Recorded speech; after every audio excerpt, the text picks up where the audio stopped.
So calling this meeting of the Policy Committee to order at 3:33 p.m. Thank you for being here. Our first policy we're going to hear about is policy JICK, bullying, harassment, and intimidation of students. Good afternoon. My name is Amanda Ellison. I'm the Director of Student and School Operations Support, and I'll be giving you some information on our updated JICK policy, which is on bullying, harassment, and intimidation, or intimidation of students. So you may remember that I was here not that long ago, just about a year ago. We made a couple of small technical updates, but we didn't do a massive overhaul. So we are now at the point of getting feedback and doing the large overhaul, and so that's what we're bringing forth to you today. We definitely had major things that we heard from schools and from partners and from families around process and definitions, and then some of the best practice as we move our discipline towards more of a restorative world, and we have more ELs in our city. We've had to add some of the language into the policy. So that's where you'll see a lot of our major changes. So we had a cross-functional work group. We worked with a lot of different offices, including representatives that focus on immigrant families, because we know that's a growing population. We reviewed the feedback from other groups that have accepted information, and we received a lot of feedback that went into the policy, but we also received feedback that's going to go towards training and guidance. As I talk to a lot of people, we need to make sure our policy is right so we train the right information, but a lot of the concerns I hear from individuals is that the schools didn't do something. It's in the policy, they're supposed to do it, but they didn't do it. So we are taking that feedback and we're looking at redoing our trainings and making sure everything aligns with the new policy, but just to keep that separate, all we're looking at today is the policy and regulation. Sure. Right away, when you talk about you had work groups with members from different offices and schools, Mm-hmm. How did you lay out the plan to look at the areas of the districts or where you wanted to? I mean, did you cover the city in different areas where everybody can participate? As many people as possible can participate. In the work group actually developing it, we did not bring in outsiders. When we did the feedback, we sent out to all schools all over the city of different kinds. But in the group developing it, we couldn't have that many people involved. So it was mostly the district offices with feedback from schools. So we made sure that the folks that were working directly in schools were on the work group. Oh, there you go. Yeah. But you covered most areas of the city in the work group. Representatives from those different areas. Yeah, so we shared it and we got feedback from, the people like the managers who are on my team. Mm-hmm. They cover all the schools across the district. And okay, thank you very much. You're welcome. So you'll see a large amount of text changes in the policy, but the majority are related to definitions. The policy, as it was written previously, basically had one definition, said bullying, harassment, and intimidation is all this. It didn't really break it out. It was difficult for schools to use that as a conversation starter with parents about what kind of bullying so that they can investigate better, so they can understand the different things. So one of the big things we wanted to do was break out the definitions, specifically separating those items and breaking out examples, because we know that that's an issue that some principals think you have to get to this level to be bullying, and others say, oh, well, just simple teasing, that's bullying. So we made sure we put examples, and we looked at examples across the country of of other bullying policies to make sure we had a wide range of examples. We also gave cyberbullying examples, and we put even more definitions of the cyberbullying, because not everyone knows what happy slapping is. We can say that's an example, but if you don't know what it is, it doesn't help. And it's in the policy, if you would like to read, there's a definition of what happy slapping is. We also realized that our standards really just said we prevent bullying. It didn't include what we wanted to happen, what the schools should do if it is reported, and how to prevent or provide interventions. So we put some general standards at that level to make sure that all of the things that we were going to address in the regulations had a corresponding standard in the policy.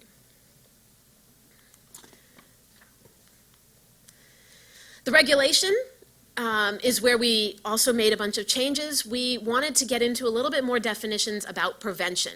We realized the earlier policy sort of just talked about what happens if it happens, but not how to stop it before it happens. And we know that that's actually really much more essential, as if we could stop it and we never had bullying, that would be the ideal world. We also have always asked schools to have a bullying liaison, but it was never actually in the policy. And we didn't describe the role, we just said, assign who's your bullying liaison. And they didn't know what they were doing. And then we get into October and they're like, oh, I'm supposed to be doing something? So we've put some definitions in there. We've made sure. So now when we ask as part of readiness, we collect the roles. We're going to put a definition and a description so that people will understand when they're assigning someone to be a bullying liaison, this is what they need to do. As I mentioned before, we shifted to restorative language. A lot of the language in the the regulation was very much about consequences. And we know as a district, we understand that restorative is really the way we're moving and is also more effective in terms of reducing it in the long term instead of just providing a suspension. How are we going to make sure that when the students see each other again in the cafeteria, as they likely will, that they have a better relationship moving forward? We removed all the language related to discipline. This policy, for some reason, had an entire section about what to do at each level of discipline, but we now have a policy JKA that deals with discipline. We have a code of conduct that deals with discipline. We don't want to have this policy say something different, so we just say, we refer to JKA. That's where you should go to in terms of the discipline and the suspension information. We did a lot of addressing reports in languages other than English. That's where we've gotten a lot of feedback, is our immigrant families. We've gotten a lot of feedback about making sure that the families who don't understand English can still submit reports. We have made sure that paper reports are available in multiple languages. We're still working on the electronic system, and we're hoping maybe the new website that's coming up soon will have some translators that will work really great. But right now, the electronic one is still only in English, but we do now have paper options, and we put rules in what needs to happen if those are submitted. We also clarified some timelines for reporting. The original policy had one set of hours. In this amount of hours, you have to do something, but they didn't deal with all the different parts in between. So the school would say, oh, well, I did it within 48 hours of knowing about the report, but you didn't acknowledge that you knew about the report till 36 hours after, so we put some more timelines to clarify. Like, once you receive the notice, it doesn't matter if you read your email or not, you've received the notice, and then the timelines start. So we clarified some of that. And we put a little bit more information on investigation. That's an area that we're going to add a lot to training, because we've learned that that is often where things go wrong, is the school gets notified, they're aware of the bullying, but they then don't investigate well to find out what's going on to put the best restorative or best consequences in place. We have been collecting feedback, and we continue to collect feedback, and anyone watching, please send in feedback. All the groups that you have to collect feedback from, because of the way of the policy process, I couldn't get on to PCAB till Thursday, but I will be at PCAB on this Thursday. That's the 17th at 6:30, so if anyone wants to come and provide feedback there, I'm going to be there. And I'm meeting with ASCBC after I meet with you today. But all of the other offices and a lot of other areas, I spoke to the gentleman from GLSEN just the other day. They, again, have a lot of thoughts towards training. They were very happy that we did expand the definitions to include gender identity and other areas that weren't in the original language, but all of that was included also. And again, if anyone else wants to provide feedback, I am ready and willing to take it. Amanda, I'll just jump in here really quickly. Suggest that you send it through the health lead to the health teachers, since bullying is in the curriculum and standards that they need to address. So this would be a great platform to get student feedback and create some really positive discussions around this with kids. Great. One other question, you have students on your board, on your committee. So there weren't students on the work group working on it? No. Okay. There weren't any students? There were not. not on the work group when we were actually writing it, but we did reach out to student groups, and we've gone through principals, and Youth as Resources is one. So we've reached out for feedback after the fact. Okay. And the Student Senate and the Algebra Project. The Algebra Project, yes, I have to check, I can't I sent it to a lot of people. Let me just Yeah. make sure about, I So sent it to the Student just Senate. double checking your list, just make sure we're. And I sent it also, I don't know why it's not on here, but Disability Rights Maryland also got it for feedback.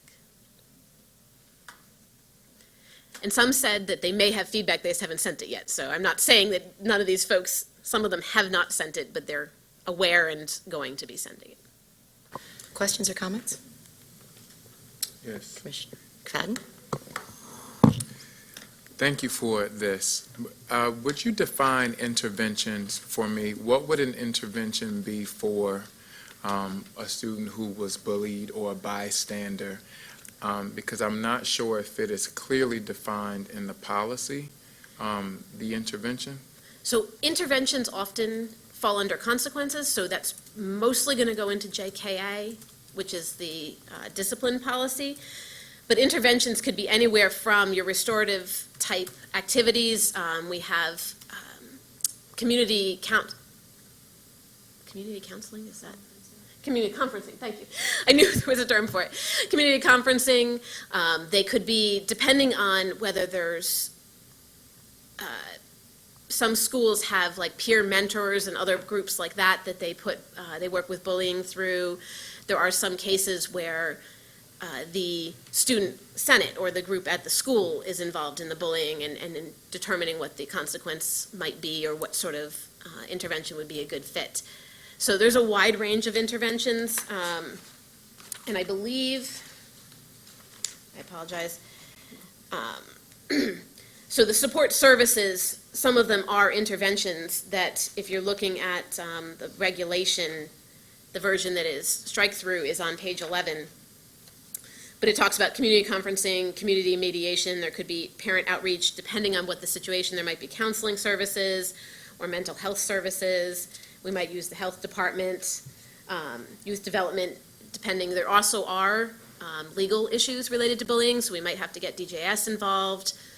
And we just know that the new policy, the new law that's going into effect this summer expands some of the legal consequences for bullying, especially cyberbullying. So that could be getting school police involved also. We prefer to try to deal with restorative, but if something's illegal, it's illegal, and we have to work that way.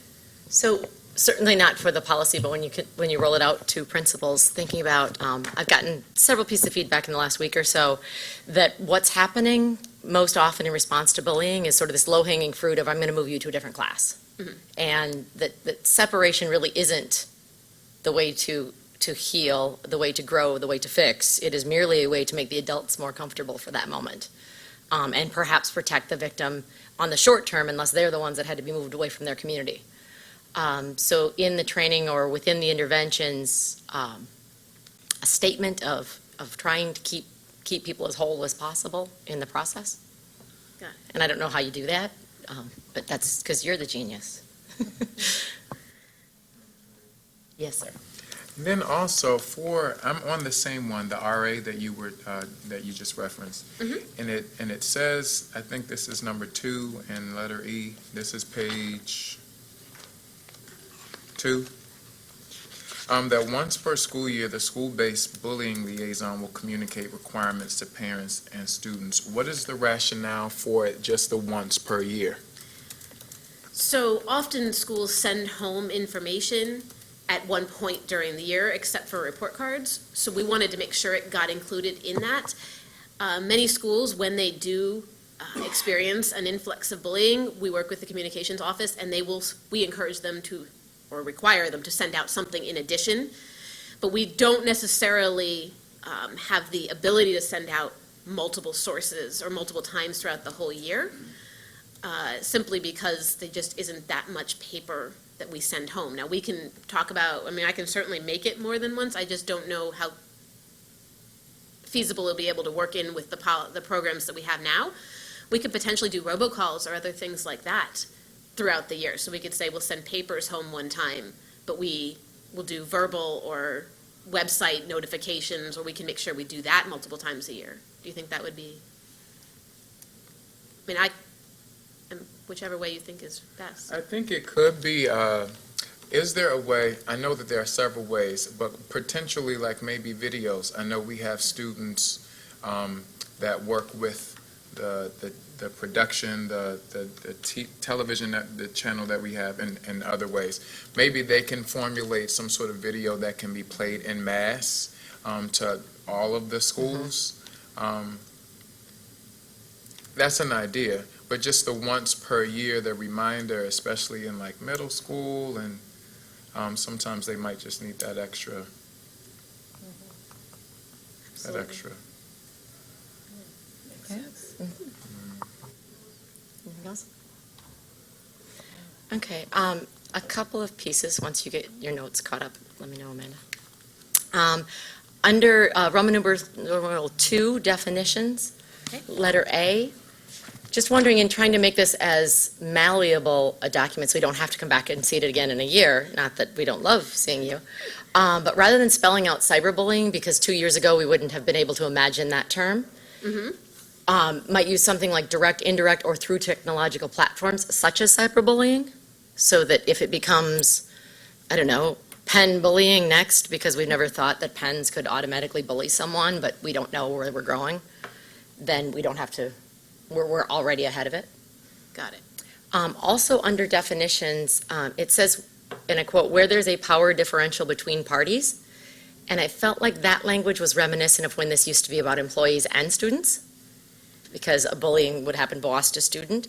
But when we come to just students, the power differential may be much less recognizable or discernible. It might be about size, it might be about age, it might be about privilege, it might be about, knowledge, who knows? So just thinking about a way to either eliminate the power differential or phrase it a way that makes it more applicable to young people. Absolutely. I'll look at rephrasing. I do know, because one of the things I took leading up to this was a class on bullying, and I know that's nationally acceptable to It say is. that's It's just- part of bullying, but it could be, as you said, I very just look at a subtle. principal saying, well, you're the little guy, he's the big guy, how could you be bullying him? Overdone, It could walk be a away. social power But it could be a differential, social yeah. power, it could be a Yeah, so we just need to be neighborhood, more it could be a clear zip on code, that. it could be who's my cousin. So the power differential, maybe even just explaining that it can be visible, can be not visible. And then under Roman numeral number 3, policy standards, letter A, behavioral expectations. Number 3, students have the responsibility, what about other students, guests, or the school board? It says to employees of the board. But they should also have the responsibility to be decent human beings to anyone in the building. And then at the end of that line, it says obeyance. Oh, yeah. I can see that coming into a whole lot of unnecessary paperwork about insubordination. Yes. So if it's not the legal language that we have to use, possibly replacing it with respect. Because Respect to authority. right, it just says with obeyance to authority. Well, sometimes the best way to obey authority might be to actually not do what they're asking. But can you do that respectfully? Got Anything else on that chunk before we move? No. Okay. Then also under policy standards, which is Roman numeral number 3, letter B, number 1, it says, quote, "that is severe or pervasive enough to create an intimidating, hostile, or offensive educational environment." Wondering if we should add the cause of the perception of an intimidating, the real or perception of intimidating, hostile, or offensive educational environment. Or if that's making it too open and now everybody that gets a bruised knee gets to whine and complain. We don't want to do that, but we do want, I might not be physically harmed, but I might be very afraid of being physically harmed. Yes, absolutely. So again, something to wrestle with. I don't have an answer on it. I've only been sitting with it for 24 or so hours now. And then under number 3, also under policy standard, Roman numeral 3, letter A, behavioral expectations, it says an investigator can and should be investigated and can receive appropriate resolution if found to have violated a policy. I suggest that you change it to after they can and should be investigated and will receive the resolutions if found to have violated. Not that they can receive, but that something will happen. Got it. Okay? Yep. All right, anything else from either of you? I have a question. Where in this does it talk about parents communicating, maybe potentially if their students are being bullied or if they're experiencing that? Yep, give me 1 second. There is a point where parents have to be notified, and I just have to find where.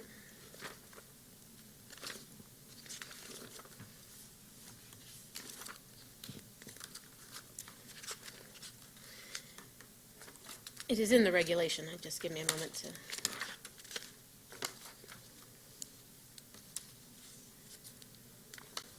is on the bottom of page 9 is the first time the word parents are used. Yes, this notification to parents must be made within 48 hours of the conclusion of the investigation. Under number 8, the school administrator is required to inform parents and guardians of the victim and the accused of the incident. Yes. But do we have any language for if parents are saying that their student is being bullied? So parent reporting. Parent Peer reporting. Yep, reporting can be done by, we actually have a wide range of people that can do reports on page 6. Okay. The form may be submitted, so bullying can be documented to a school via a bullying form by a student, a parent, a close adult relative, a nonprofit staff working with the student, or a school-based staff member to the school administration.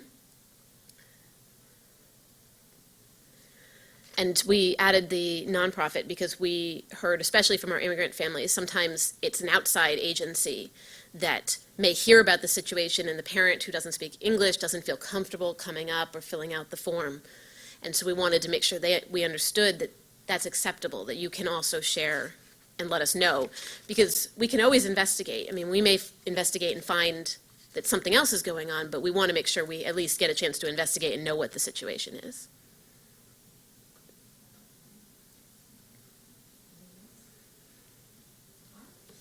Thank you very much, Amanda. Thank you. We will move on to policy GBN, appointment, assignment, transfer, probation, election to tenure, resignations, and retirements.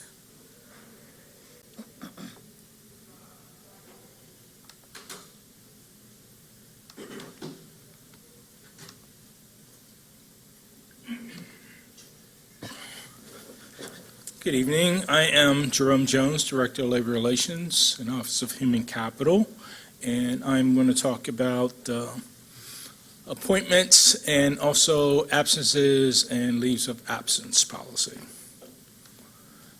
So the purpose of these are, we currently have board rules, which are pretty old, that address appointment, promotion, reassignment, resignation, in those board rules, and we're converting all those board rules to policy that would be in GBN. And also, we're converting board rules covering leaves of absence, attendance, and updates of policy to include provisions of Family Medical Leave Act. That's how old the board rules are. They were made before the Family Medical Leave Act was written. And also update for the Uniform Services Employment and Reemployment Rights Act into the policy. So these board rules will be sent to the unions for feedback and scheduled for PCAP on Thursday at that meeting, and they will be sent to the Charter Advisory Group for review and feedback. That group likes to get the policy and the PowerPoint so that they can disseminate to the members and get feedback from the entire charter group through that process. And Mr. Jones, is that going to be sent or was it sent? It's going to be sent. Okay. You might want to check the typo on that Okay. bullet before you send it to the next PCAB or wherever. The appointment policy is GBN. That's the first one I'm going to talk about. We did, in writing this policy, we looked at other Maryland districts to see what they did for both appointment and absences and leaves. all of the districts, including PG, Howard, Baltimore County, Harford, and Montgomery County, have policies related to appointments, but only half of them actually have policies related to absences and leaves of absence. The ones that do not have policies in these areas, they refer to the various negotiated agreements to cover these processes for there. So half for absences and leaves, all of them for appointments. So with systems that rely on the union agreements versus systems that don't, what is your take on that? I know we're including that in the policy, but how do those other systems, how is it working in those systems? Do you know? So if you look at a lot of the as far as absences for many of the other districts, since so many of employees are actually affiliated, the contracts pretty much cover many of the issues covered in this policy. And there are also some of them that are actually covered in the COMA, or Code of Maryland Annotated Regulations, regarding to absences and leaves of absence. So for them, they believe that works and that covers it. We actually, if you look at our policies in this area, we refer a lot to Maryland Code. We refer a lot to the negotiated agreements, because you do not want to spell those things out in the policy and regs, because every time you negotiate, then you'll have to come back and change the regulations and or the policies. So we, in addressing this issue, knowing that that is an ongoing process, we refer to the collective bargaining agreements and also to the education articles where it's applicable.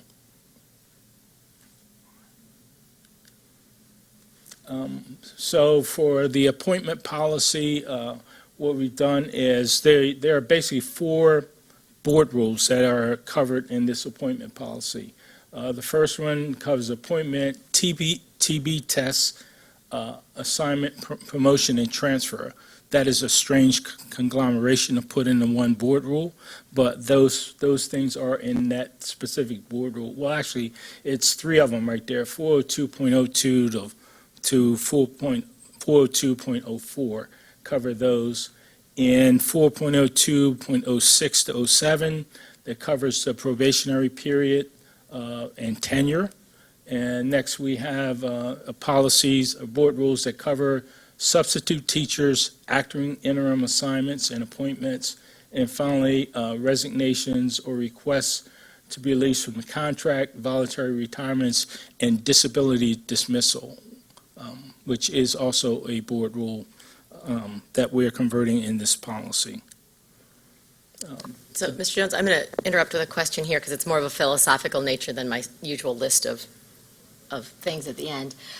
Nowhere in the appointments, probation, nothing in the regs says anything about certification or highly qualified or licensure within credentialed to teach a content area. Is that missing? Is it omitted on purpose? No, it is, as far as appointment, for other than directors or Piazza level members, the board rule, the policy actually refers that appointment to the CEO and or the CEO's designee, in which case is the Office of Human Capital. And within the Office of Human Capital's responsibility to ensure that people who are appointed to assignments hold the appropriate certification for the jobs that they are being assigned to. So we did not specifically put it in the policy, nor is it addressed in the regulation.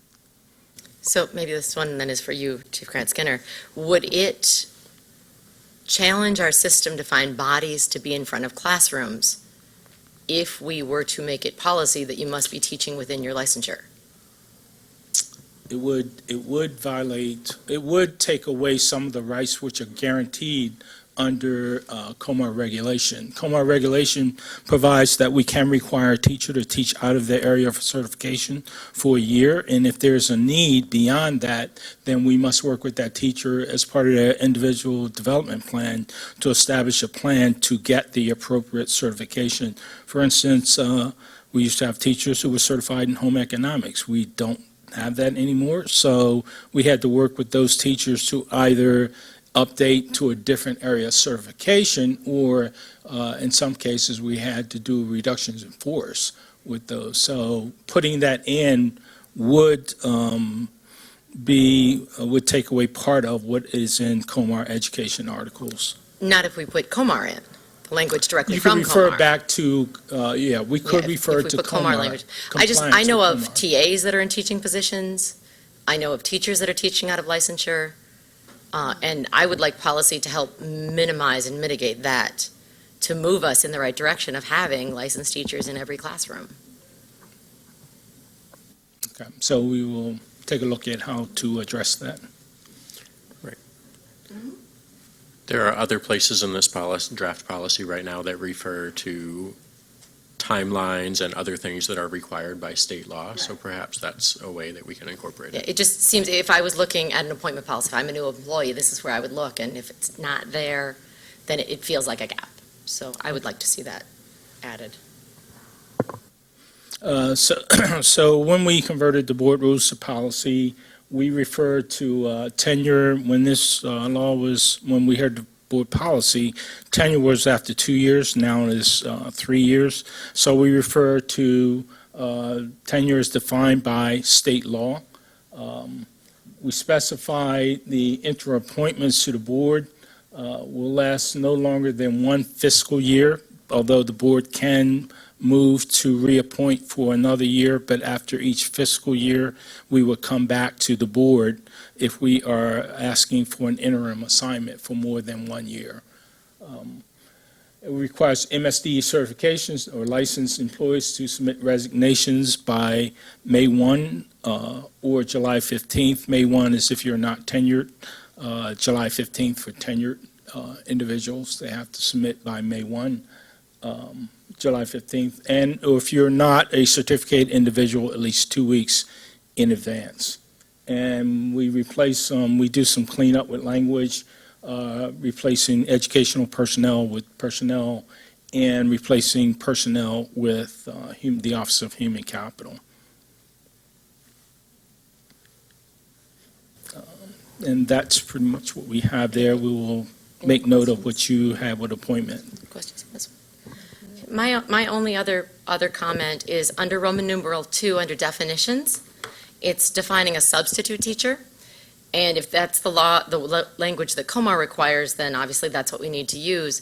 But around the country, they're transitioning to the term guest teacher, as it empowers the teacher with a little bit more credibility. The students are respecting and responding more appropriately to guest teachers versus substitutes. Districts are finding they're able to recruit and retain more guest teachers than they were substitutes. So something to consider, either changing or substitute/guest teacher. Again, if COMAR language allows us, I haven't dug into that to know. Yeah, off the top of my head, I'm not sure if COMAR refers to substitute or if there's something different. If not, we can go ahead and make that change. Anything to help you get more guest teachers and hang on to them, and maybe even Thank get you. them on a career pathway to be full-time Yes. teachers. We actually have done that with teachers short and bring them in as a substitute while they work on their certification. Yes, and if we brought them in as a guest, they might even feel more welcome. More welcome. All right, GCC. Okay, GCC, absences and leaves of absence. Again, these are board rule conversions, and I guess to give you a better idea of how we approach these, we divided these into 3 buckets to define what the board retains authority to do, what the CEO has to do, and then the Office of Human Capital. And the board authority to determine the procedures and requirements employees must follow when absent from work. you approve or deny requests for leave greater than 30 days in length. So any request, whether it be FMLA, whether it be through the Uniform Services Act, whether it be a personal leave of absence, greater than 30 days, we process and submit as part of the PEP agenda for the board approval for any of those types of leave. Any leave that is greater than 30 days that is as part of the contract, sabbaticals, for instance, are all submitted to the board for approval. So the board approves or denies those requests through the PEP agenda. So throughout this document and the regulations, whether it says 30 days or 60 days, it doesn't say calendar or school days. So I think that's going to be important. They are calendar days. So then I think that's important to state, 30 calendar days. Yes, because that is true, because these are calendar days. When you look at FMLA, it does talk about work days. So FMLA refers to work days. This does refer to calendar days, so we'll So it just make needs to that be explicit in distinction. the policy. The board also establishes the terms and conditions of leaves of absence, generally through approval of the appropriate negotiated agreements with the unions, is how the board approves the leaves of absence. And discipline or dismiss employees for repeated absences in, as far as this policy, the board does have the authority to recommend or deny the dismissals of employees for violations of this policy. The CEO recommends to the board the approval or denial of requests for leave, because we send, before you get them, we send them, actually, the Jeremy Grant Skinner, as designee of the CEO, generally approves as the CEO for leaves. And the board the CEO recommends to the board disciplinary action, or in the case of non-certificated individuals, can move to dismiss non-certificated employees. OAC will still process all personal requests for leave. We process that for submission. We also notify the departments that employees work for when leaves are approved. Specifically in FMLA, we handle that, and we note to the supervisors the dates that FMLA is approved and for what period it is approved. We maintain documentation related to all requests for leave. And finally, we submit to the board paperwork to approve or deny requests for leave.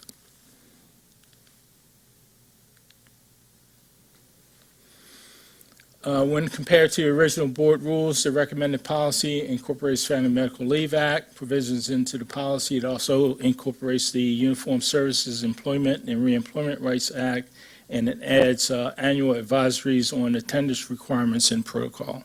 We actually do in city schools have a attendance process that we use, that we roll out each year to principals and to supervisors to help them with uniformly addressing attendance in a way that, so that we are advising people of our Employees Assistance Program, and that we are doing uniform, addressing it in a uniform manner.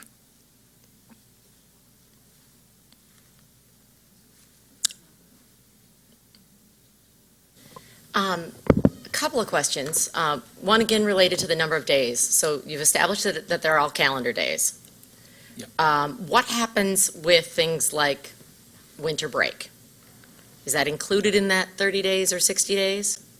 Because it would be a calendar day. It would be a calendar day. So we, for purposes of a leave greater than 30 days, we always look at calendar days, which is different than winter or spring break. When you look at it under FMLA, it does not count those days. So we have to be very careful in differentiating, and we will spell out Yeah, I in the think that just needs to be policy a little that- more crystal. Yes. And especially if you think about even FMLA or any days, what happens if it's spring and fall? Are they guaranteed their job then? So if you've got your 60-day leave, but you took 30 in the spring, end of school year, you're not ready to able to come back, then are you still guaranteed your position? Because that could create a lot of disruption for young people. Yes. And actually, under FMLA, if you start for a teacher, if you start in the spring and you only use 30 days before the end of the school year, you can pick up the additional 30 days at the beginning. Right, but of the next. I'm wondering about the clause that guarantees them their same position upon return. So you are guaranteed a position, not necessarily a position in the same school. It says if it's less than 60 days, you're guaranteed your position. You're guaranteed if you're a teacher, you're guaranteed to be a teacher. What we do is we do not move people because we, quite honestly, are not nimble enough to ensure that that exact same position is available. But we do monitor leaves, FMLAs over the summer period in knowing where there will be vacancies for the start of the school year. So we work with the various principals to ensure that when school opens, there is a teacher in front of students. So in the regs, then you might want to look at the language again, because it says if under 60 days, you're guaranteed your same position. And you may want to clause that out if under 60 consecutive days. Yeah, Or, okay. or under, I just see a situation with a teacher coming back a week into fall and expecting their same job back after kids have had to start without them. Yep, we will take a look at that. Does that make sense? It also could mean we need to be more explicit about the use of the word position versus assignment or organization, which are used in the other policy we just referred to. Yes, Yeah, it actually that- says guaranteed your same position if it's less than 60 days, which is great and important unless that 60 days really expands over 4 months. Yeah. Then, under policy, Roman numeral 3, policy standards, letter B, the types of leave. FMLA does not sound in how you have it written here as if it includes parental leave. And so if it's, because what the part of FMLA you have here is that if you are ill or you're taking care of an ill family member. So FMLA does cover birth and bonding. So for a father, after the child is born, a father can request FMLA to stay at home with the child. And so then that also might want to be added there, just to be very clear for people. Those of us who know FMLA know that it's in there, but if you don't and you're looking for, can I take leave to either have my baby or bring home a child and adopt or a parent, I think it needs to be there. Do you have a question? I thought Yeah. FLMA was a policy that was a federal policy. Mhm. It It is. is. That- It is. So would you have to include that into this policy, just to be clear? All federal and state laws get included in our policies Right, whenever but I'm possible. saying you want it added in there. There's a statement on FMLA, but it says that it only covers if you're ill or you're taking care of an ill Right. family member. So you It should want- also say or parental So and we bonding want, leave. we want the proper language to Just, be in yeah, there. just Okay. added that, yeah. Thank you. And then, just, do we want something, and this is completely just a board and a staff question, actually, I'll just start with this. How many sabbaticals are we awarding on an annual basis? I can speak to the last couple of years. So in each of the last couple of years, we awarded about a dozen. About a dozen. This year, about a dozen. I think last year, about a dozen and a half Okay. sabbaticals. I'm thinking of a scenario when we are in even more financial hardship than we already are. Do we want a clause in there that the board may waive the right to apply to a sabbatical due to, or just period, for budget, just so that we don't get accused of, well, you didn't grant any this year. You're right, we didn't grant any, that's okay. But last year you granted 2, and the year before you granted 12. Yes, we denied all. We didn't look and say, we don't like you, so we're not going to look at them this year. We made a decision when we looked at the budget and said, yeah, this year it can't happen. And I don't know, I'm not the legal savvy mind on that, but it feels like we might want a protection there so that there's equal treatment for everyone who applies. Yeah, we actually do have to look at the BTU agreement because I think it does speak to percentages within the BTU agreement, but the board certainly has the right to, for financial reasons, look at the number of sabbaticals. And in fact, we are looking at internally a better vetting process for the sabbaticals. I think we could explicitly state that the board considers the financial, the cost The to the financial health of the district as district. part of its approval process. Yeah.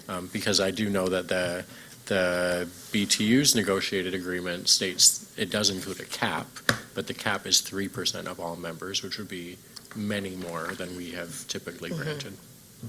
Okay, yeah, and again, I'm not the expert there. It just feels like we should have a protection to ensure that there's equity and fairness in how we are awarding them or not, from the board level, certainly not from your office level, because that would, Just out of curiosity, knock yourself. just out of curiosity, we talk about sabbaticals, and this might not be true, but I'm just wondering, when you award sabbaticals, and we know it's all according to the budget or the finance, do you have to indicate the type of sabbatical that you're awarding? Because I know that in other institutions, it's always a debate about why one person would get a sabbatical that's totally unrelated to the school system or totally unrelated, and it's always an issue about the type of sabbatical. So we don't have to include that in the policy, do we? Okay, that would be related to the supervisors or whoever's evaluating and making the recommendation. Is that correct?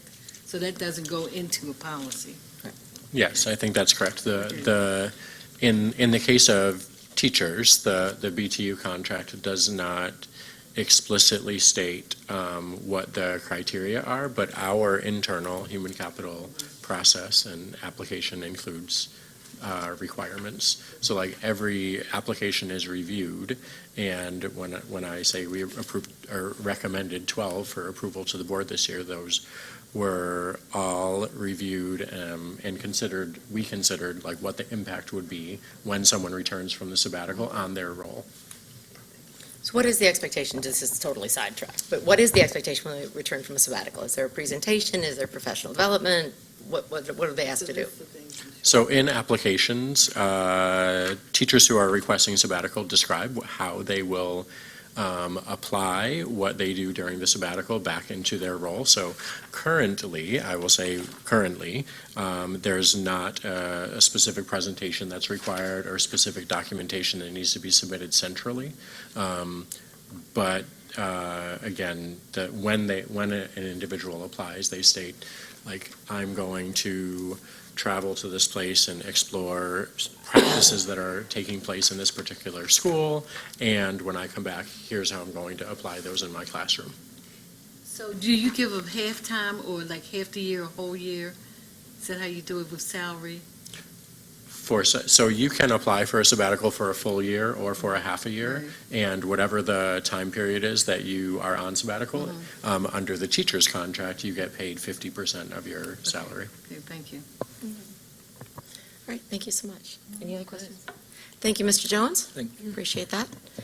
That brings us to the end of our formal agenda, and we are way ahead of schedule for public comment, so we will give our first guest a little extra time if she'd like, because we have or a second, we'll just, why don't we go like 5 minutes each, guys? Can we go 5 minutes back there? Is that possible? Thank you. So I will invite Ms. Mooney to join us. I was gonna say like 30, 40 minutes. Oh, no.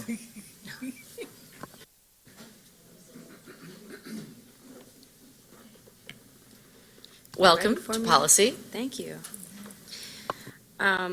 So I'm Kimberly Mooney. I'm a Spanish teacher at Rutland Park Elementary Middle School. I also am newly on the board of directors for GLSEN Maryland, and so I come with that perspective in mind. And as we look at JIC, I'm sort of puzzled and about how to address JIC without going back to JBA, which was kind of like tabled earlier in the year. So we, GLSEN, so Jabari Lyles from GLSEN and some parents and students and teachers testified like over the past year or more about needing a transgender policy, about how the sexual harassment policy needs to be updated to address the needs of our LGBTQ kids. And then we went through the whole process of giving feedback on the proposed policy, and then it was kind of like shelved. and it was supposed to be brought back up. And so I'm kind of a little bit hazy on how to really move forward in good conscience with with a bullying policy without finishing the work of the harassment policy. And so it's tough to even try to get people to come out and contribute to working on JIC when we feel like we've mustered all these folks to come and give feedback on JBA, and then it didn't actually end up being put into place. In particular, the district had said that JBA and JBB cover, protect LGBT students under just harassment in general. But then by not moving forward with the suggestions with JBA, it's not actually explicitly stating the protections for LGBT students, and so they're not getting the protections that they need under those policies. And the specific comments that we've received is that the district wants to see how litigation goes in Frederick County in regard to their new transgender student policy.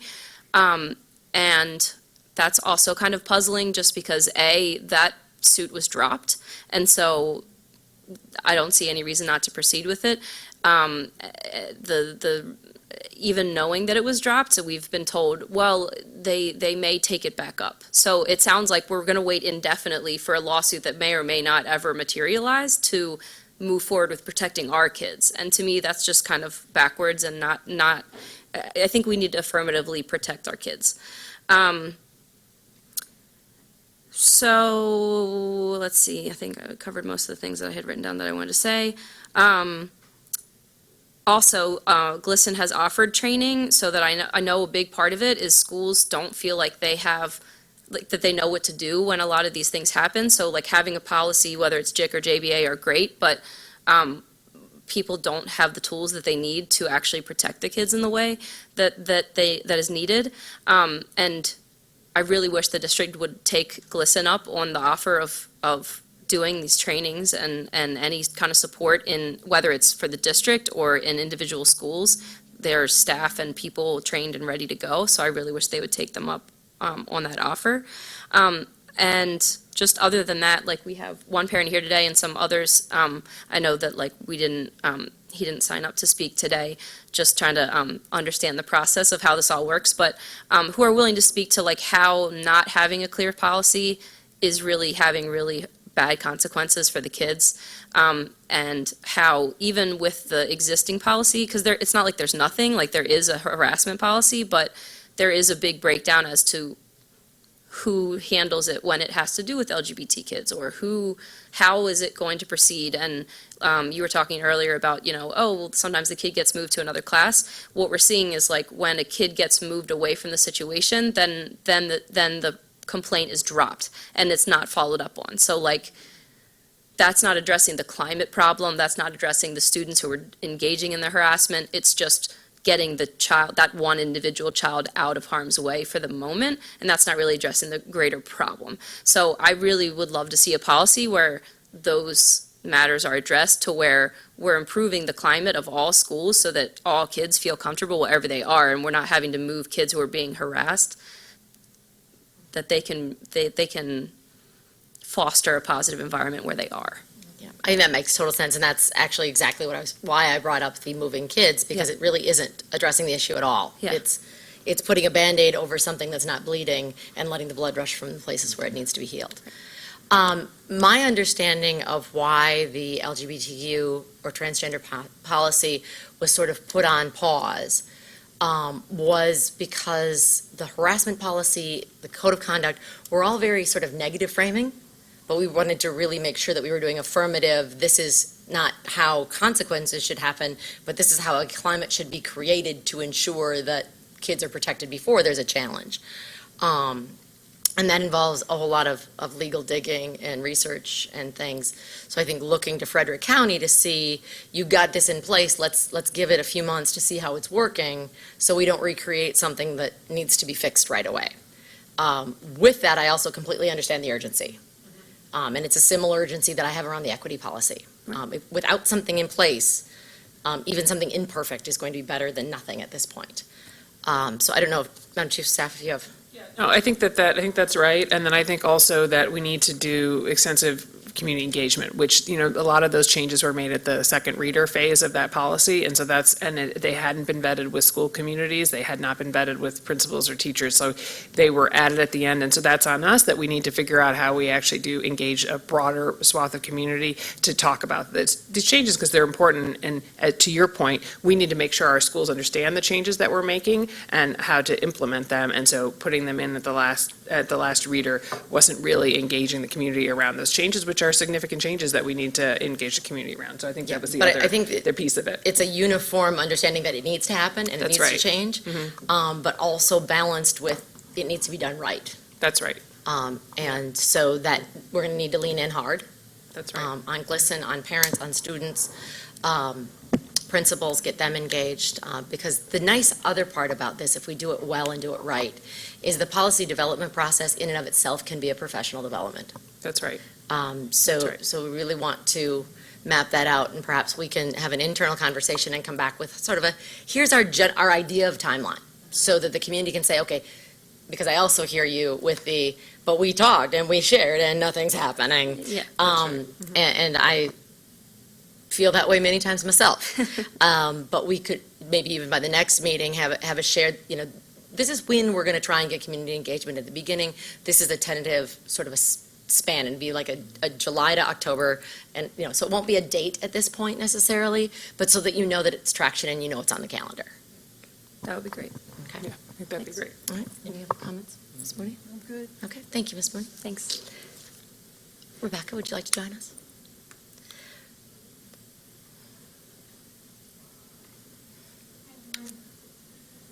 So I'm here to talk about the need for an equity. Sorry. Okay. I'm Rebecca. I'm here to talk about the need for an equity policy. This was something that was brought up a year ago, April of 2017. And I think it's time that we move forward with a public forum on this concept. We need it for so many reasons, and I understand that what is potentially challenging about an equity policy is that then we know that the system is as inequitable as it is. As a person who's on the community side of the equation, I think the need for this policy is that community needs access to the information of where the inequity exists so that we can advocate. If we don't know, people feel that the inequity exists, but we don't know the data. And so we need a policy that helps people understand where the inequities lie, so that when we go to Annapolis, we're understanding what numbers we're asking for and what gaps we actually need to fill. We know that there's not art in every school. We know that there's not 5 forms of art forms in every school. We know why there's not access to that. We know that there's not advanced classes in every school. We know these inequities exist, but we don't know to what degree. And the community deserves to know. So Teachers Democracy Project has engaged in a series of a public forum, which was followed by a process where a team of teachers and community members got together and created the beginnings of what we thought should be an inequity policy, where we currently have, it's sort of morphed into a bit of an equity platform component. So there's some things that maybe don't fit in a policy but are parts of a process that we think would be an equitable process. So we've tried to craft all of that vision into a document, and we're going to share it with you today. It's a draft. We're still getting feedback from a whole host of folks. But we think this is a starting place, and we'd love to be in partnership around the next steps around a community forum, as well as working with whatever department is chosen to draft the actual policy. Thank you very much for being here, for sharing, and we look forward to reading the report. One idea that we could have is the June 19th meeting, the next scheduled policy meeting, had the transportation on the agenda. 3:30 to 5:30 is not a great time for public engagement, but let me talk to the board chair and staff and see if we could shift it to maybe 4 to 6 and use that as the chance to gather information from the community. That would be fabulous. So I need to check in on that, but now that we have an open agenda on that day, that seems to be, like it might be a good spot to fit that in. And so that the community also knows, we have our annual board business meeting coming up at the end of June, where we meet and we just talk about how the board's going to work and how the board's going to function, budgets, staffing, things like that. And at that meeting, we're going to be talking about an equity lens that we're going to use for decision-making, as far as, steps of how will this impact our students who are transgender? How will this impact, this or that neighborhood? How will this impact our GT programs? To make sure that we're being comprehensive in all of our procurement and all of our hiring and all of our decisions we're making around policy. So that will happen, and if we could get community input before that, then we could use that as part of that conversation. So I would look for something, how I can tweet it out if we can do it or not. Or it'll be on the website if we can have the board forum on the 19th. Great. Okay? Thank And I'll certainly reach back out to you personally if that can happen, and Ms. Mooney, I can reach out to you as well, because so many of the intersections, and this is, the equity policy is truly where we come to our strength of intersections and also our challenges, to stay positive and move us forward. Okay? Thank you. Thank you. Being we only have one other guest, and he did come, would you like to have a few minutes with us, or? If you would indulge me, sure. I think we would. I stopped for a milkshake earlier. I'm in a very indulgent mood today. Well, hello, my name's Charles Doler. I am a parent of a sixth grader now. Because you're not on the list, Mr. Hiller, can you spell your last name, just so I make sure I get it? Sure, it's Doeller. Since I heard Hiller, that's a really good thing you spelled it. Thank you. You're welcome. Well, I am a parent of a sixth grader now at Roland Park Middle School who was relentlessly harassed and bullied due to her gender identity and sexual orientation. I really wasn't prepared for this. I found out about the meeting an hour ago. My guess is you weren't prepared for her alignment transition either. So all of this That's part is- of being a supportive parent. Yep, exactly. It's a roll with the world. So if you would indulge me, what I'd like to do is read a letter that I wrote to several people here at the district office after the entire year of trying to deal with counselors and teachers and the principal of her school and getting no response, if that would be okay. It kind of is a summative of what he has experienced over the course of the year and how the system really does need to be fixed because it doesn't protect our kids. And this is a letter I actually sent to multiple people, but ultimately the final person who helped us in our journey was Ms. Place, Dozie Place. So this is where I was reaching out for a safety transfer because we had no other options and we're getting absolutely no help at her old school. I said, we are reaching out to you on advice from several faculty members at Roland Park Middle School. We are formally requesting a safety transfer to Roland Park for the safety, mental, emotional, and physical health of our child, Alex. We have the support of the principal of Roland Park, as well as the faculty advisor of the GSA and Sarah's therapist. We are desperately pleading for your help and assistance in our efforts to get Alex into a safe, inclusive, and more tolerant environment before something more tragic occurs. Let me introduce Alex, born Sarah, Maine. Alex is 11 years old and currently a sixth grader attending Morrill Park Middle School in Baltimore City. He has always been very outgoing, bright, curious, excelling academically, has a sense of community and helping others, and enjoys physical activities. Alex is very creative, enjoys reading, drawing, writing poetry, painting, sewing, and cooking. He also excels at math and science, placing second with his science fair project this year, not just in the sixth grade, but in the school overall 6th through 8th grades. He has been an A student for his entire academic journey and is teaching himself sign language and Spanish in his spare time. He is involved in community outreach through his church, participating in the Faith Baptist Quilters, making quilts and chemo pillars for cancer patients, volunteering on several occasions to renovate a high school in Western Maryland to turn into a church by picking up debris, babysitting, and helping cook meals. He tried volunteering for the Nights to Shine program that buddied with mentally challenged individuals, but learned he had to be 14 to participate. Alex also volunteers at church as a greeter twice a month. Enter the 2017 school year. Alex cut his hair short and started dressing boyishly. He immediately began getting teased in October. He immediately began getting teased. In October, he opened up and came out to his friends, stating he preferred to be called Alex. The harassment, teasing, and bullying began to escalate, as did the students engaging him to fight. In hindsight, this started to manifest in his anxiety, isolation, depression, twitches, and frequent visits to the nurse just to escape. During the winter break, Alex opened up to us, letting us know he had asked his teachers to start calling him Alex, sharing his pronouns, he and him. After winter break, things became significantly worse. In February, we sought a therapist for Alex and began weekly sessions. By March, Alex was also seeing the school counselor several times a week and calling us almost daily in tears, saying he couldn't take it anymore and needed to come home.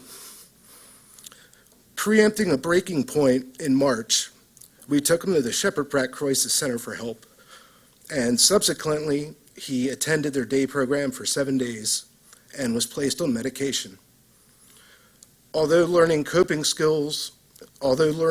mechanisms and the medication had a noticeable effect on Alex, the teasing, harassing, and bullying continued daily.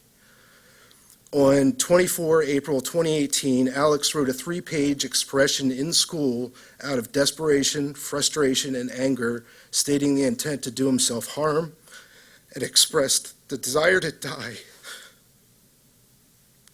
from being the subject of repeated bullying and harassment due to his gender identity and sexual orientation. And I need to preface that these are multiple incidents by multiple students varying in duration, frequency, and intensity occurring over the entire school year. The repeated bullying and harassing has not only caused severe mental, emotional, and physical damage to Alex to the point that he feels like he wants to die, but also violates Baltimore City Schools' Code of Conduct and is a hate crime as defined by federal and Maryland state law, none of which her school seems to take seriously. Alex has expressed fear of retaliation by reporting these students who are bullying and harassing him. His previous experience with notifying his teachers when these events occurred resulted in moving his seat, a brief discussion with the involved parties, or nothing at all. There was usually increased bullying, taunting, or egging to fight, and even forced fights for notifying the teachers on these students. Never were these incidents reported up the chain of command, so there's no official record of these events even happening. After several conversations with the principal, nothing has been done to stop these acts of hatred. The principal seems more intent on being a friend to the students than establishing education on the LGBTQ issues, consequences for bullying that send a message that this type of abuse and hatred will not be tolerated. Therefore, we and Alex do not have faith or feel that he has the support of this system to make him feel safe and included. I reached out to Baltimore City School District Office, and one of the people I spoke with at the district office did speak of educating the 6th graders on LGBTQ issues. That aspect of awareness and understanding is important, but not mandatory, which makes little sense. That also does nothing to protect Alex at present or the immediate future. They also suggested initiating a reporting mechanism for Alex going forward, and I told Alex that any incidents involving bullying or harassment, involving his gender identity or sexual orientation, or anyone putting hands on him, to tell his teacher he needs to report an incident, go to the office, notify me, then notify his principal. One thing of great concern is that one of the people at the district office seemed to minimize the situation, saying this happens everywhere, more than you might think, and that middle schoolers are teased, harassed, and bullied. And does that make it acceptable or the norm? Absolutely not. How many teens take their own lives or the lives of others from being incessantly bullied and harassed? How many teens grow into adults carrying deep emotional and mental baggage and social inadequacies for the rest of their lives. As such, I am going to start documenting every incident from this day forward because this must stop. If Alex is subjected to this hatred for the rest of the school year or into next, I will quickly take Alex's cause outside the Baltimore City school system to every politician and organization that will listen.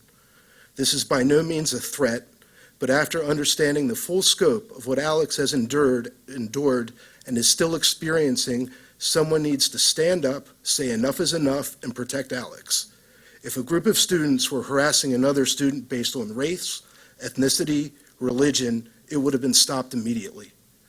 This is no different, and if it takes the squeaky wheel to get greased, so be it. Another person I spoke with at the district office said I should file harassment and bullying reports on the students responsible for torturing Alex. Not once did a teacher or the principal at Morrill Park ever suggest we file a harassment and bullying report, nor were we aware one even existed. We reported the following students and incidents, and this is by no means a complete list, just what we were able to document based on text messages and emails between my wife and myself and the principal.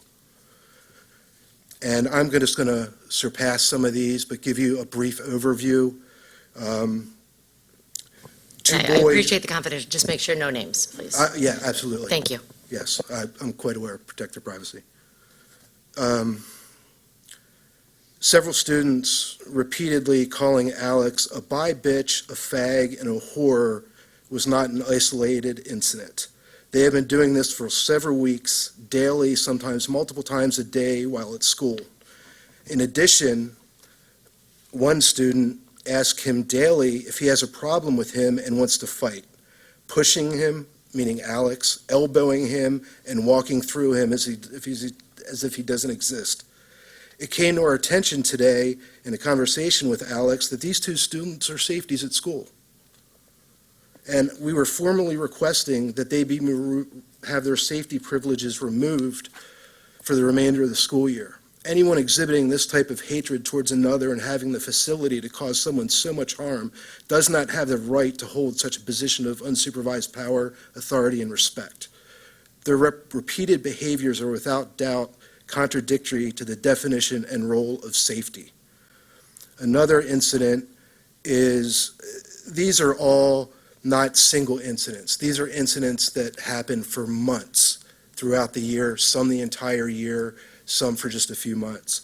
People calling her tranny and transgender and mocking her and making body motions in a very unflattering and demeaning way. Other kids calling him a fag and a tranny, and she's actually been hit. She's been physically accosted, had his hair pulled. He was hit one day after school so hard in the face, by the time he got home from the bus, still had a red mark on his face. Principal did nothing.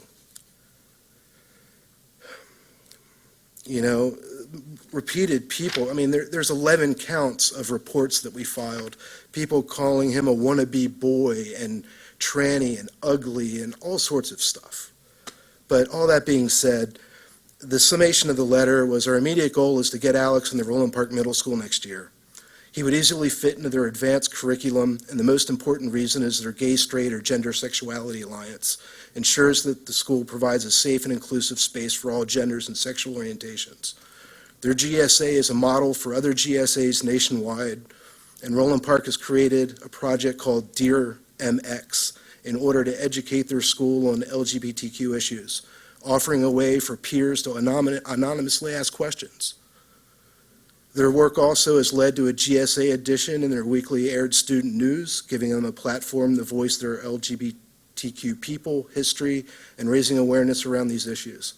In addition, they have led advocacy efforts both within their school's walls and in their community to reduce bullying, improve school climate, and make diversity visible and accepted. Alex looks forward to the opportunity to join the GSA and share his experiences to help others, to educate, and spread ideals of tolerance and inclusion so others won't have to endure what he's endured. Alex would be an asset to Roland Park academically as a successful and contributing member of the student body and eager to be involved in school clubs and activities. And there's just a brief portion where I tried getting Alex transferred there back in February, but they were at seat cap, and I was kind of just said, try in June. We hope you can order or mandate Alex be placed in Roland Park Middle School next year, whether it be safety, transfer, legal issue, or by any other means, either within or outside the school system, rather than reapply for transfer in June, hoping for an available space. We understand safety transfers have occurred on much less of a basis than what Alex has endured. Would writing to politicians, XYZ, Q, provide any assistance or leverage? Any other ideas you might have to make this happen would be invaluable. We are at our wits' end. Alex is suffering, paying a heavy price.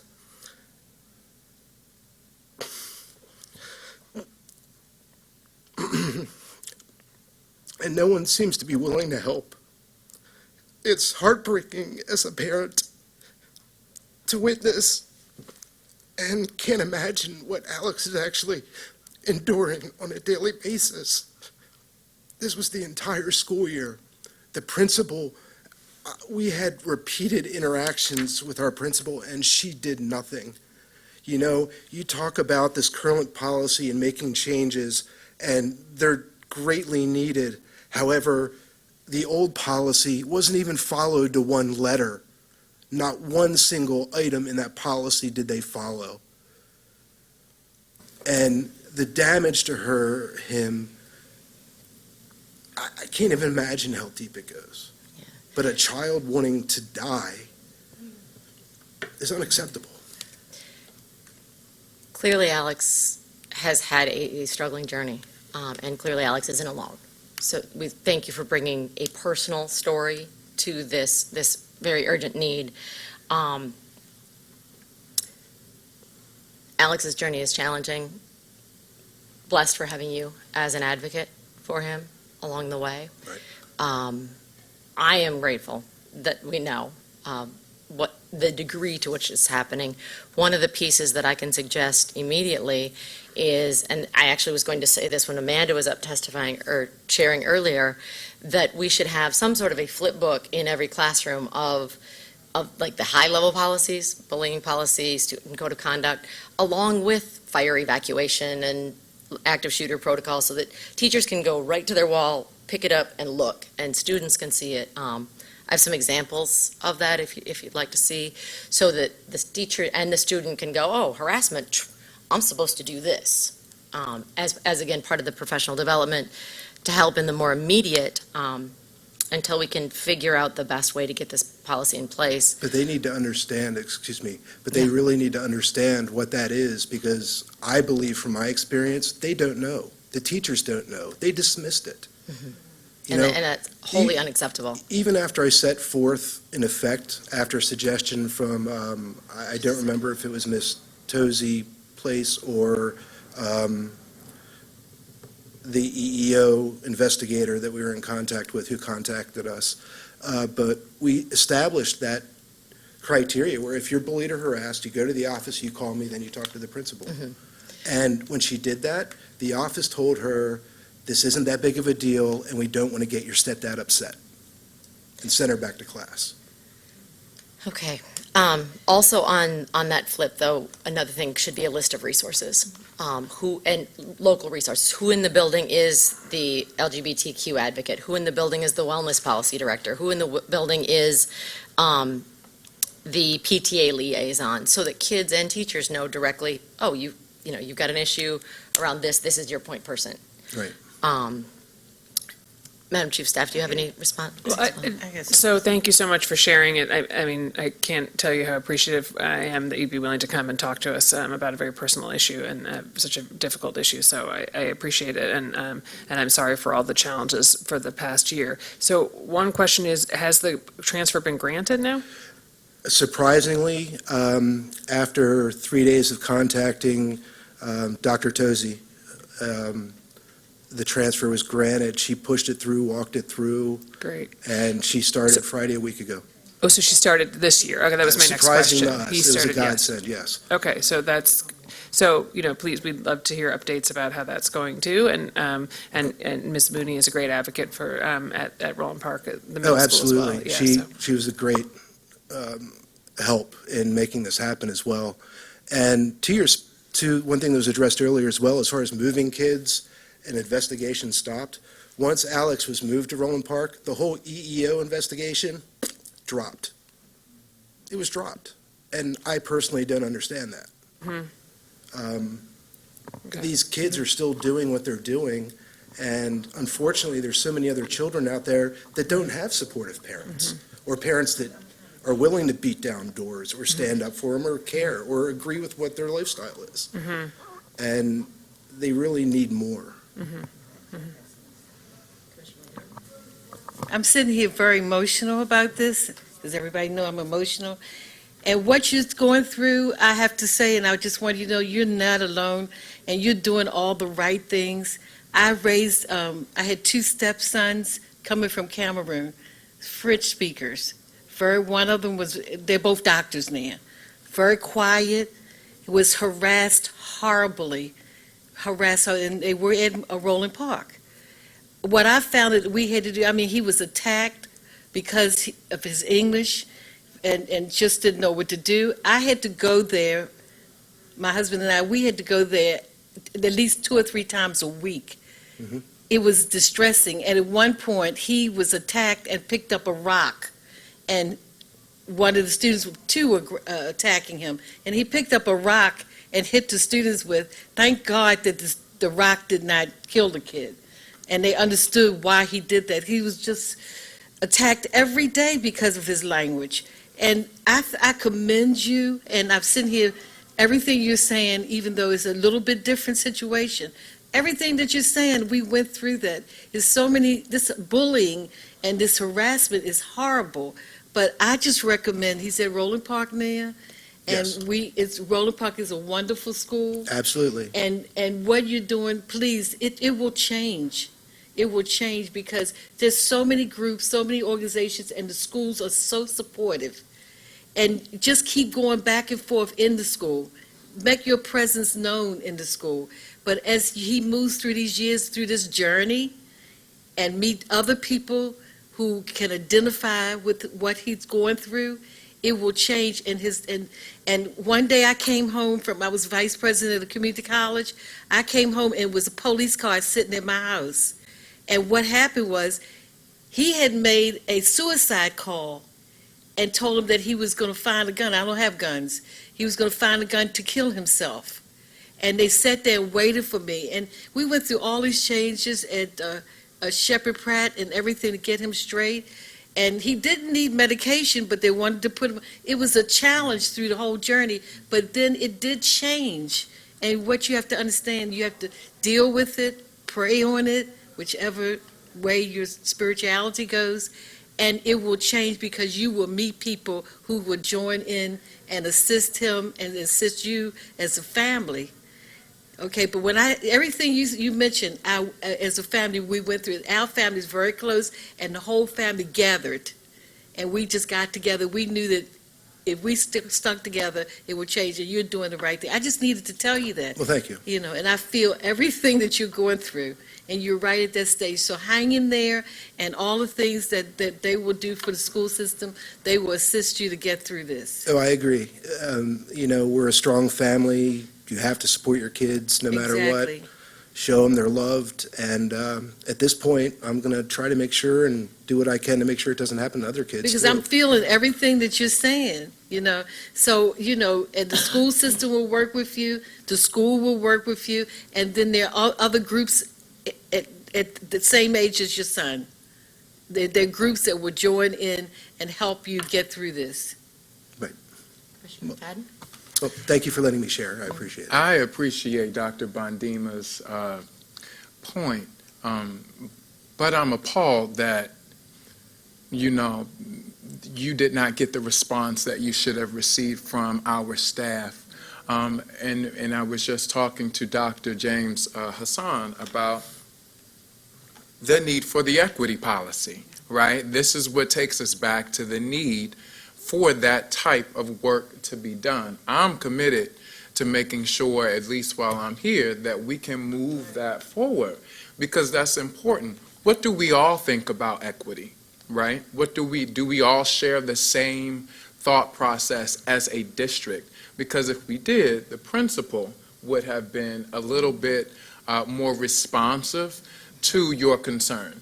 Right. Maybe not necessarily knowing how to, but see, I can't take that, because all of our kids are our kids. Right. You know, regardless of how our kids are identifying or where they are in their current place in life, you know, we're responsible, you know, for them, educating them, growing them, nurturing them.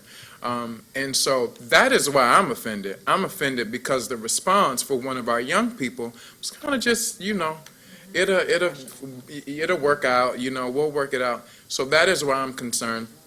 And if you have names of folks that you have contacted, I would be interested in making sure that we can give those to staff, to our chief of staff, so that we can follow up. What is the process if someone calls or if they make this type of reporting? Yes, we're developing the policy around it, but yeah, Is that local school or district office or both? everyone that you were in contact I with. have. I think that's important for us to, I mean, because our chief of staff can, and Yeah, it's not they're important for us folks, to know as a board, but it is important for leadership and staff to know. How would you like that information? How can I you get can it? send it to the board office and we'll forward it to our staff. So board@bcps.k12.md.us. Yes, I concur completely with the sentiments of my colleagues. And also just a resource, if you're not aware of it, is Andrew Solomon's book, Far From the Tree. You might I haven't find, heard of that one. you might find some solidarity of other folks that have been through the journey you're going through in that book. I found it very helpful in my life, so. Yeah, and the folks at Roland Park have been a tremendous support as well. Fantastic, thank you very much. Sure. So, our next meeting is scheduled for June 19th. We currently have a non-agenda agenda for that, so again, I think we'll work with the board chair to try and make that happen.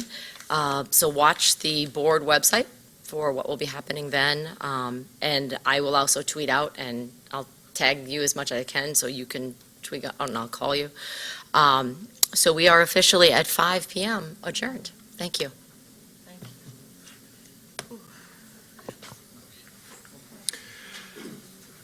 Thank you. He does, yeah.